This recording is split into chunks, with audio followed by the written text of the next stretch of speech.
Hi, my name is Asad and I'm a senior portfolio manager. I'm working with a real estate company in Dubai since quite some time. Today we would like to discuss about global landscape, trade wars especially, and recession and their impact on the global financial system. And specifically, I'd like to cover how it actually resonates with Dubai. Now, I wouldn't dive deep or dive much into what's XYZ places. I won't be making comparisons. I'll only be talking about Dubai right now because that is where most of the investment is coming from, especially from Europe, UK, Canada, and the US. Since the past, I would say, few months, if I say January, since January, we've seen a surge of investments coming from the US, Canada, UK, Italy, France, especially Spain and Italy. So you see, I just wanna put some light on what's been happening ever since these trade wars started, and specifically since the past 3 to 4 weeks. There's a lot of influx. There's a lot of money coming in from the US. Now that is specifically that what I want to address. You see, I don't know how people are making their assessments, how people are involved in their strategy, because in the end, what happens is more than 73% of what you buy right now, you may not be able to sell by handover. So if your agents are telling you, buy this and there's going to be 30% appreciation per year, I don't think so that's going to be happening. So I wanted to address this, and you need to pick and choose your investments. That is something we're going to talk about today. We are living in interesting times, aren't we? Where the global events around the world are actually affecting and impacting the way we invest, whether we're in the US or we're in UAE or maybe be in the EU. Now we need to have a clear foundation when we're investing. There needs to be a financial thesis and a strategy that you people need to follow. You can't just buy everything that you see on TV or you see on social media. Instagram is filled with 80% of whatever you see on Instagram is not something that you can resonate with. So you need to have a very clear strategy of what to invest and where to invest when it comes to real estate. Now you must have heard about 5% rule as well.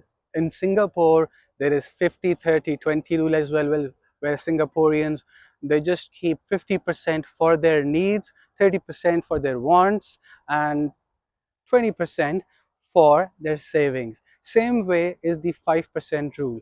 So since we were talking about 5% rule, the investor should not invest more than 5% of their portfolio into securities and investment. That's one way to go about it as well. Now, there are only three options whenever you invest. Either you gain something, or you lose something, or you break even. So as discussed earlier, over 73% of investments are probably not even for you. You need to choose wisely. You need to invest that holds a certain value compared to what others have in the market. So when there is a scarcity value in there, only then you will be able to sell it whenever you want to in the market, because you're holding something unique to others. You can't just buy XYZ units in, let's say, Benghati and expect to sell better than others. There'll be 400 people like you selling the very same floor plan, selling the very same layout at a higher price even. So what happens is you'll end up keeping the unit for more than 3 to 6 months, and you never know when to sell and what is the best offer for you, and you need to strategize when to exit your investment.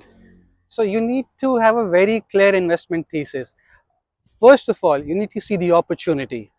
If the opportunity is something you can resonate with, then you have to do your own research. By research, you're getting yourself involved in the numbers. Now, one thing is very important here. When people say numbers is everything, no, numbers is not everything. Numbers also come with something that you can relate to, something you can resonate with, and it is investment is also a psychology. You need to understand that very well. There are always risks involved whenever you're investing. It's very usual for the financial market. So you also need to see when you have and where you have the competitive advantage. What are the risks? What is your exit strategy? So there are a number of things you need to work upon. So the top question of this week, as my cameraman also told me, this is the top question, so answer that first. My cameraman is asking me, is it a good time to invest in real estate in UAE? I think it still is. Uh, there's a bit of a panic in the market, but you see, intelligent and long-term investors and people who come in with strategy, they always keep to their mindset and goals. So I believe that 10% tariff does not actually affect UAE. Uh, Let me talk about just a bit about Ukraine and Russia war. When that war started happening, there was a lot of influx of money from these countries into the UAE. That was the best time for people. A lot of people made a lot of money over here. Now, since 10% tariff has been imposed on the UAE, I don't think so it's going to make much of a difference. Right now, everybody is speculating. Everybody is holding their money, and some people are investing in gold as well. But I think there are only three things that can happen in an investment market: either you gain, you lose, or you break even. So even then, if you want to be a very conservative investor, I would still suggest, if you want to go for investment in real estate in the UAE, I believe Emaar is the best, because Emaar doesn't let you down. There are different projects in Emaar. Valley is there. There are different projects coming up in Dubai South as well, which is going to be, I would say, a business center in upcoming few years.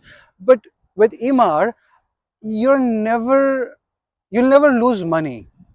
Even I believe in the times of COVID, if you guys remember, people who bought with Emaar, I have never known a single person who's actually lost money. So if you want to invest during these, I would say, speculative periods where the market is a bit tricky at the moment, I believe Emaar is the best option you can go with when it comes to investing in the UAE. Emaar won't let you down. People are worrying about market corrections, recessions, what's going to happen, what's not going to happen. Everybody is speculating. So whatever happens, if you pick out history of Dubai, Dubai has always taken the best advantage of the worst of situations. So now I believe, even if you want to still invest in real estate in Dubai, always go for an Emaar product. Emaar is something, even when you invest in the stocks of Emaar, you still make money. You People who invested way back in COVID times in places like projects like Summer, Sunset Breeze, and Creek Harbor, those people are still making money. Back then, people bought for 1.1. Now they're not even selling for 1.8. So you need to understand the value of the brand. So you hold something of certain value, that whenever you take that to market, you've got buyers for it. Now that's a great investment. So let's suppose now, for example, if I give example of Creek Harbor right now, Creek Harbor has been growing very, very, very, very slowly.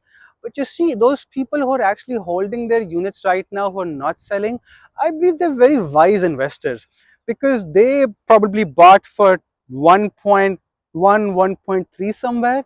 Now they're selling for, people who actually want to exit their investments, they're only selling for 1.7, 1.8. But now there is coming a time when Emaar is focusing on going towards the mainland and developing the mainland, and concentrate on the circle where they're going to build a new creek tower. So when you see news start coming in, that is exactly when the prices start going up, since Dubai is a hype-based market.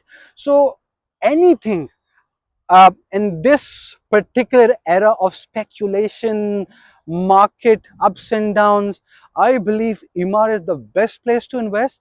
If you want to know what the best investments in Emaar projects are, my number is in description. Get in touch with me. We can have a call. See, it's a process, step by step. Let me take you through, and hopefully, I'll help you make the best investment for your coming years. Thank you.